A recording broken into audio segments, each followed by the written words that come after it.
Emil here from Kayak. Today we're gonna have a little look on the self-rescue with a paddle float, the paddle float rescue.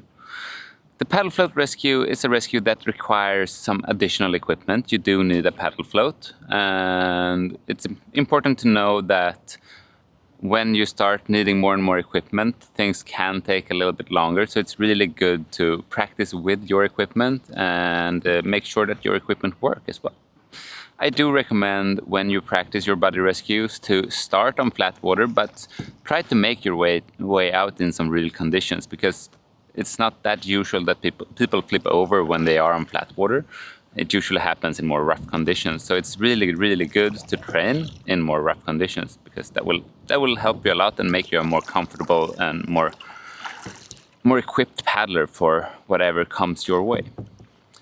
I'm gonna do this showcase today without capsizing the boat, as I do have a microphone up here in my hat and it doesn't like to get wet. So I'm just gonna jump out of my boat. And that also makes sure that I don't need to empty my boat afterwards, which you will need to do if you do capsize, but it's not rocket science. I will show you how to do it, but I won't really empty my boat because there won't be much water in it. So here we go. What I do is I first just jump out of my boat. Whew. Into the water. We like the dry suits. So from here I need to grab a hold of my paddle float, and then I do want to have two hands to put it on. So what I do is I reach for my paddle float. I usually have it behind me when I'm paddling, under the dynamic lines. I make sure to never let go of my boat, because then my boat will blow away. So what I do here is that I take one of my foot and put it inside of the boat. Then I can lay back, float on my paddle, and have two hands to put on the paddle float. And I put the paddle float on, secure it with the clipper, and then I start blowing it up.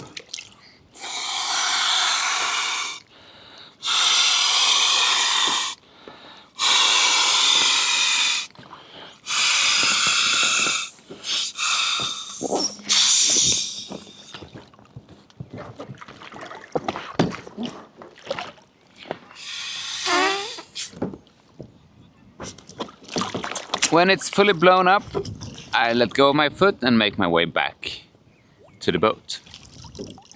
So from here, I have my paddle out, just straight out of the boat, so I make some kind of T, so it will help keep my boat steady.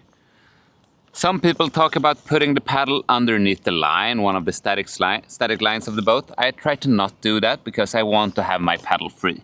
It makes it a little bit harder, but for me it's more versatile. So what I do is I put my elbow on my paddle, and then I grab a hold of the static line closest to me, so just by the paddle, and I hold on to my paddle. Then I can use the floating the stability of the floating paddle float and make my way up on my boat. When I'm up, I put one of my legs out on the paddle to keep the paddle straight out, and I get my other leg into my cockpit. From here, I try to keep my paddle float. I always keep my weight towards my paddle float, and then I can rotate and sit inside my boat. From here I can just get my paddle up in front of me. That's the good thing about not having it stuck behind me. Put on my spray skirt.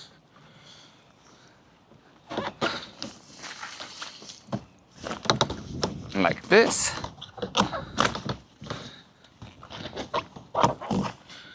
Get my spray skirt on.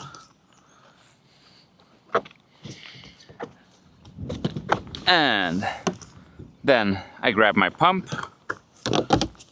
get it in. Usually you just want to have the spray skirt on before you start pumping, because it can be waves coming along your way and you want to have the spray skirt protecting you, and then pump on the other side so you can really pump out the water in your cockpit. When you're ready and pumped, you need to get your pump back to its place. You need to get your floating paddle float back. I usually need to release some of the water blowing into the woods here. This is yet another reason why it's good to not have the paddle float stuck to any, or the paddle stuck in the back, because then you will not be able to paddle yourself out of different places that you might end up on when being blown away. So from here, I just empty my paddle float of water or of air, and then I can paddle away. So that is the paddle float rescue for you. As you see, this is a rescue that requires some additional equipment. You do need your paddle float, and that will also make it take a little bit longer for you to get back into your boat, because you need to use your paddle float and attach that. And it will also make it take a little bit longer for you to get away after you got into your boat again, because you need to disassemble all the equipment that you need. So there are some pros and cons with all the rescues. The good things about the paddle float rescue is that it's quite easy to learn, and most people can handle it. Even though if you don't have the strength to make your way up on your boat without the flotation, the paddle float will help you there as well. So it's a good knowledge to have and a good tool to have in your toolbox. So that's all about the paddle float rescue. If you have any questions, just leave a comment, and if you like the video, hit the like button, and also remember to subscribe so you don't miss the next one. Thanks for today.